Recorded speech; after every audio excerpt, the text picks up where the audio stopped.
Let's straighten my hair because I just don't feel like embracing my natural curls today. Every time I make these videos, my number one question is always, why not just leave it natural? And honestly, it's just not that easy. To be completely bluntly honest, I just prefer my hair straight. I know that's not the answer that most people want to hear, but it's the truth. I just like my hair straight better. I like how I look with straight hair better. And honestly, curly hair isn't that easy. I feel like if I sleep on it, I have to redo it the next day. If I straighten it or blow it out, it will last me for days. And honestly, that's easier for me than just getting out of the shower, putting some product in, and letting it dry naturally. Because if I'm gonna have to redo it anyway, then what's the point? Look at the sleekness. If you also have naturally curly or wavy hair, you definitely understand what I mean when I say that I have to be in a very specific mood to like my curly hair. For example, if it's the summer and it's really humid, or like I'm on vacation or something, I will rock my natural hair and love it. It's just that on a day-to-day basis, I prefer it straight. And really, I am so grateful that I do have curly hair because I'm able to switch it up whenever I want. And I also am extremely grateful to have a lot of hair. I do not take that for granted at all. I also don't want anyone to ever take this as me saying that I don't like curly hair. I just don't prefer the look on myself. I think it's absolutely beautiful on other people. I also know that people get super concerned that I'm gonna really damage my hair by heat styling all the time. Guys, it's fine. I promise. I've been doing this for years. A good heat protectant and a good hair care routine will work wonders. That's why you should follow me, because I share all of my tips. I will always still follow curly hair routines and do my own, and hope that one day I will learn to embrace it and love it more than my straight or blown out hair. This is just where I'm at right now, and I'm just gonna be honest about it. Also, not like it's permanent. I could choose on any given day that I'm in the mood to embrace my natural hair. It lasts for days. It's just easier to manage. It doesn't take me that long. So if you're a naturally curly or wavy haired girl who just can't seem to embrace their natural hair yet, I feel you. I recently changed up my base routine, and look at how good it looks, okay? This is no beauty filter. And then this is with. It looks so good. Here's how I did it. I'm starting with the Rhode Peptide Glazing Fluid, and I just feel like this preps my skin so well for makeup. And then I'm following that with the Barrier Restore Cream. Also, I have a sty, but we're just gonna ignore that, okay? And for the past month, I have become such an underpainter. I just feel like it's less effort trying to blend everything out, and it looks more natural, and I've been a huge fan of this Rare Beauty bronzing stick. It is amazing. It blends really easily, and you have a lot of time to work with it. You don't have to blend it out super fast. And then I just take whatever's left over and bring that down to my jawline.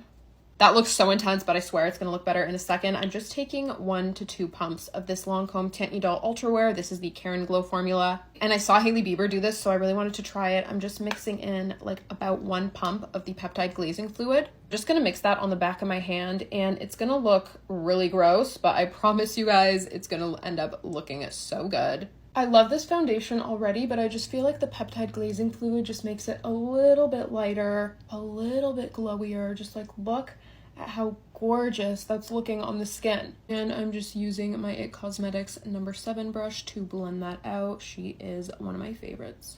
I've been doing a lot of mid-tone blushing. Shout out to Makeup by Lex if you're watching. 2 cream blushes that I was loving all summer. This is the Violette FR cream blush, and then the Makeup by Mario. So basically, I would just start with like a muted, like nudie pink.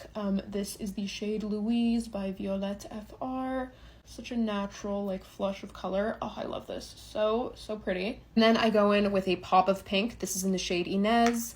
Again, I'm just picking that up with the brush, and then I'm applying that a little bit more concentrated. So, tip to make sure everything is seamlessly blended, just go back in and blend one last time with your foundation brush. For concealer, we're doing Lancome Teint Idole. I'm just applying a little bit right here. This one is really good. It's like super crease resistant. I'm also just gonna brighten the forehead and the chin a little bit. You know what? Tiny bit on the nose.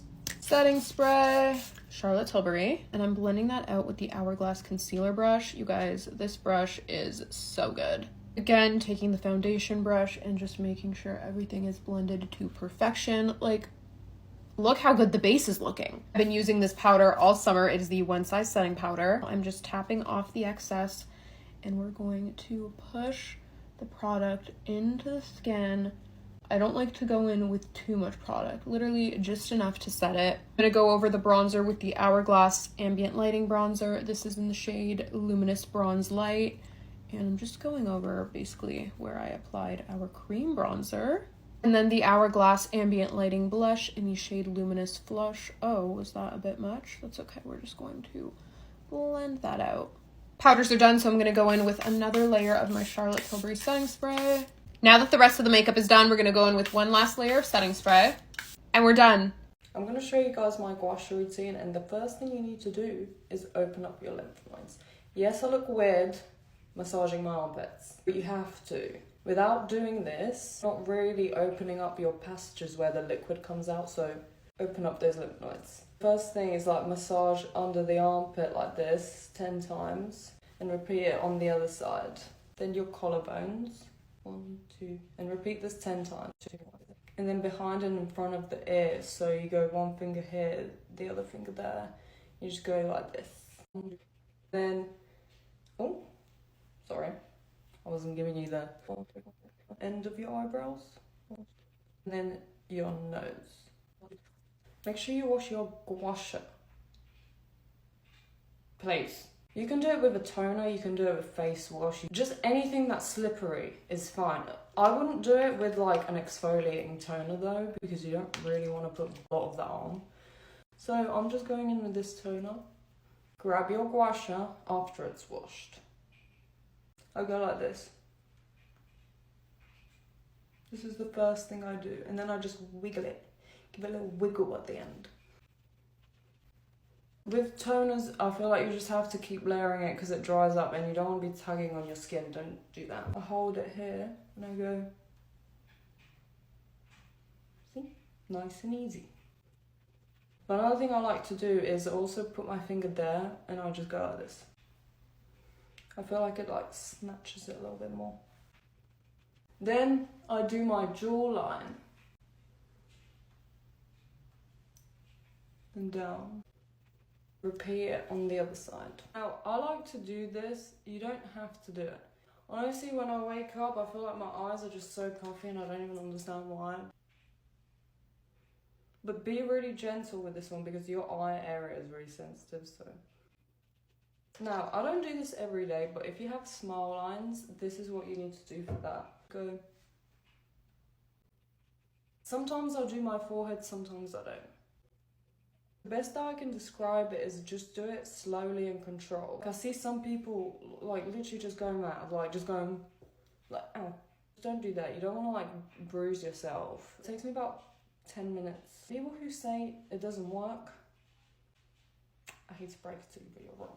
Sis, if every time you do your makeup, you look in the mirror and something looks off, you can just never get it to look perfect, then I'm about to put you on to the top makeup tips that literally changed my makeup. My makeup was looking horrible before this. Number 1, you do not need a ton of makeup to get a fully covered flawless base. Like, you just do not. Start out by covering any marks on your face with a little bit of full coverage concealer and then let that sit on your face and let it dry down. This way you can actually pinpoint the exact places on your face that need coverage instead of caking on multiple layers of foundation. This is no hate to my girlies who love a good caked on, layered on foundation vibe. Like, I love you guys. I personally love that as well. But for my everyday, I don't like my makeup to look super cakey. So covering specific spots is going to allow you to use less foundation, and foundation layered on gets cakey. Mary Phillips' little underpainting thing is really that girl. I find that it honestly is the best way to apply your makeup and not have it be cakey. Like, I don't like a cakey base, and this is the best way by far. Going back to the little spots that we covered up with concealer, you're literally gonna tap around in circular motions,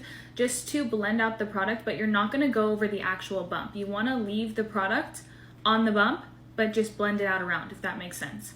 You guys, this one is top tier. Using a concealer as your bronzer shade, because there's coverage in a concealer, very high coverage in a concealer. So if you use it as your bronzer, my problem area where I experience darkness and most of my like pimples and stuff like that is on my cheeks. I'm adding extra coverage while not having to layer on more of a regular colored concealer so that it cakes up. I'll blend out every product on my face either with my fingers or a brush, never with a sponge anymore. I just find that it looks so much better, so much just, I don't know, it just looks so much better when you do it with a brush opposed to a sponge. This Rare Beauty brush has literally changed the game for me when it comes to blending out my concealer. The shape Sorry, it's so dirty. It fits so well in between here and it just blends it out like stunningly. I also urge you to stop using such matte foundations and matte concealers. Like, I know the oily girls are gonna bully me, but like, I have oily skin too. And I also used to be a matte girly. I used to be addicted to it, but it just doesn't look as good, in my personal opinion. Please set your under eye with a pressed powder first. I promise you, it's going to make the world of a difference. Okay, I ran out of time, so I had to just do the rest, but my last tip is waterproof mascara. If your eyelashes are always falling down, then you need a waterproof mascara, girl. You need it because it's gonna hold your curl all day long, I promise. If you need a part 2, let me know. I have tons more tips.